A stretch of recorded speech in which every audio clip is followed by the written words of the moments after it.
কে বলে পঞ্চগড় সুন্দর না? কিন্তু সুন্দর যে কীরকম সেটা তো মানুষকে জানাতে হবে, তাই তো? দেখাতে হবে মানুষকে কেন এখানে আসতে হবে, কেন এই জায়গাটা তুলনামূলক অন্য জায়গা থেকে সস্তা। তো এত কিছু দেখাবো, কীভাবে দেখাতে পারি? ওই মানুষ ব্লগ বানায় যে সেভাবে, ঠিক আছে, মানুষ যেভাবে ভালোবাসে সেইভাবে জিনিসটা তাহলে উপস্থাপন করছি এখন আপনাদের সামনে। অটোতে চলে আসছি, যে অটোটাতে আমরা তখন যাচ্ছিলাম।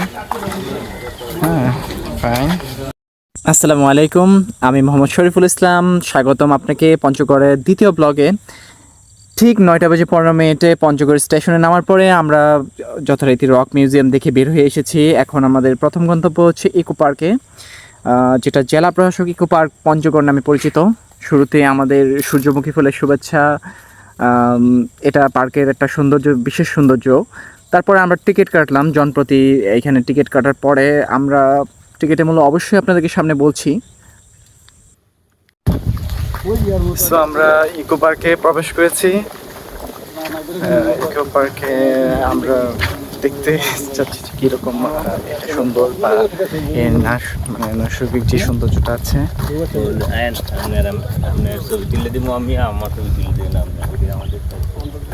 টিকিট কাটার পর যেখান থেকে টিকিট কাটলাম কাউন্টার থেকে আমাদের সকলে কন্ট্যাক্ট নাম্বার চাচ্ছিল। তো আমরা উদগ্রীব হয়ে জিজ্ঞেস করলাম যে কন্ট্যাক্ট নাম্বার কেন চাচ্ছেন। তো ওনারা বললেন যে রাত্রেবেলা ওনার টিকিটের ড্র হয় এবং বিজয়ীরা একটা পুরস্কার সেখান থেকে পান, এবং তারা আমাদেরকে জানালো যে সেই পুরস্কারটা হলো বই, যেটা আগে ইত্যাদিতে কেয়া কসমেটিক্সের মতো ছিল। আমরা এখন আছি পঞ্চগড় ইকো পার্কে। ইকো পার্কে সাধারণত দেখা যায় যে পশু পাখি থাকে, বিভিন্ন ধরনের প্রাণ বৈচিত্র্য থাকে, কিন্তু এই ইকো পার্কের মধ্যে হচ্ছে ওনারা খুব সুন্দরভাবে কিছু ফুলের বাগান করেছে, কিছু বসার স্পট আছে যেখানে আমি এখন বসে আছি, কিছু দোলনা আছে।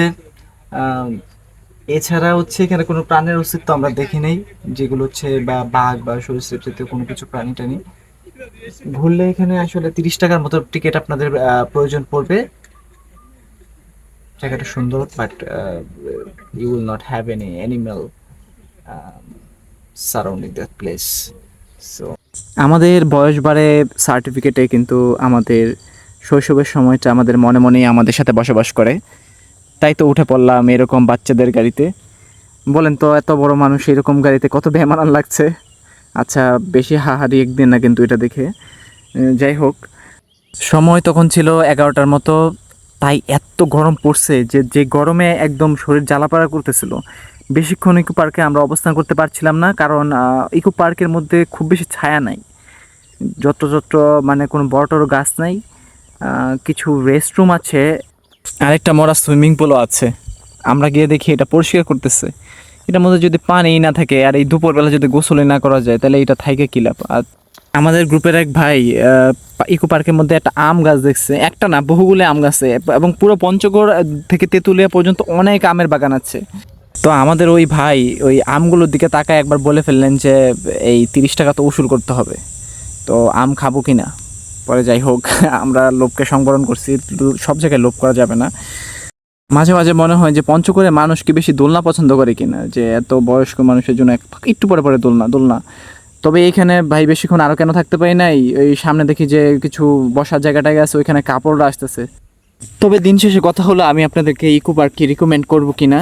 হ্যাঁ, আমি অবশ্যই ইকো পার্কটা রিকমেন্ড করছি আপনার জন্য, সুন্দর লাগবে। আমরা এখন স্পট থেকে বেরিয়ে যাচ্ছি, আমরা যাচ্ছি আরেকটি স্পটের উদ্দেশ্যে। সেখানে গিয়ে দেখবো কি দেখা যায়।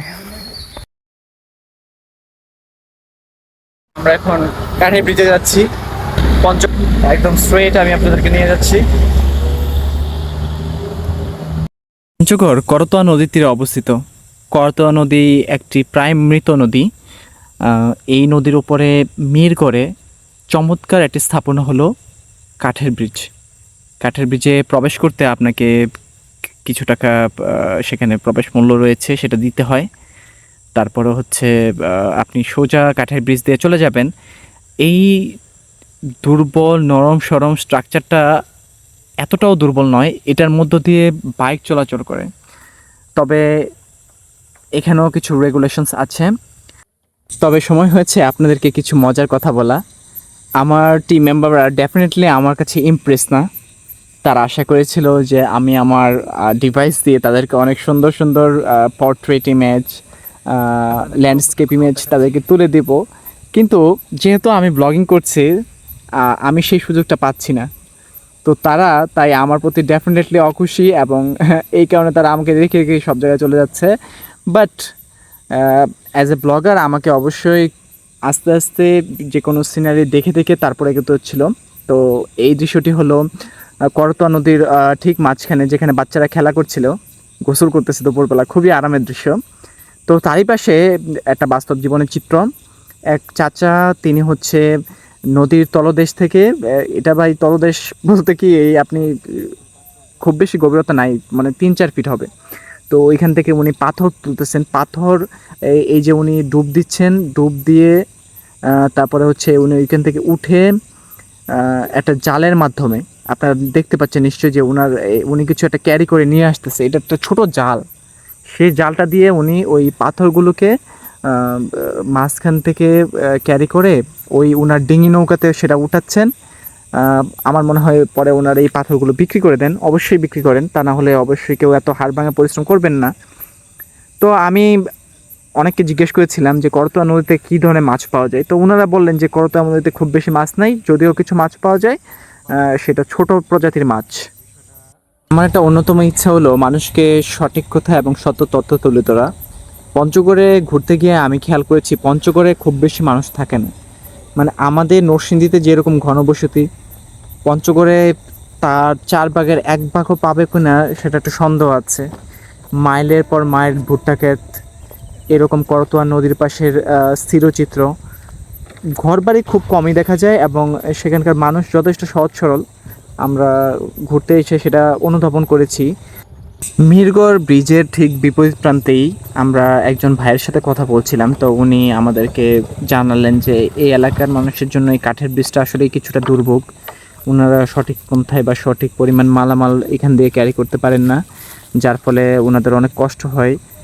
তো প্রত্যেকবারই নাকি ওনাদের যে এমপি আসেন, ওনারা কথা দিয়ে যান যে এখানে ব্রিজটা করবেন, কিন্তু কেউই নাকি কথা রাখেন না, যেটা আমাদেরকে খুবই আশাহত করেছে। আমাদের পুরো বাংলাদেশেই এই ধরনের চিত্রগুলো এখন খুব স্বাভাবিক। ব্রিজের বিপরীত প্রান্তের এই নির্দেশিকাটি পড়লে আপনি খুব ভালোভাবে বিষয়টা বুঝতে পারবেন। এখানে লেখা আছে ডাবল ওঠা সম্পূর্ণ নিষেধ, তার মানে আপনি বাইকে 2 জন নিয়ে ক্যারি করতে পারবেন না। আমার এখনও বেশ মনে আছে যে এই জায়গায় এসে আমার এত পানি তৃষ্ণায় লেগেছিল। তো এটা হচ্ছে বারোয়ালিয়ার মাজার। এই মাজারে এসে আরেকটা মজার কাহিনী হচ্ছে, মাজারের কবরের ভিডিওগুলো করতে করতে এক পর্যায়ে দেখি যে কিছু মানুষ কাপড় চেঞ্জ করতেছে, পুরুষ মানুষই, হ্যাঁ, আবার ভুল বুঝছেন না আবার। তো ওইটা দেখে এত হাসি উঠছে, সেই সিন তো আর আপনাদেরকে দেখাতে পারি না। তো এই যে সামনের যে মাঠটা আছে, এখানে বাচ্চারা ক্রিকেট খেলতেছিল। তো ওই পাশেই একটা কল আছে, সেই কল থেকে আধা লিটার পানি মানে ভরে খাইলাম, এত ঠান্ডা লাগছে, মাশাআল্লাহ খুব ভালো লাগছে। ইনশাআল্লাহ কথা চলতেই থাকবে।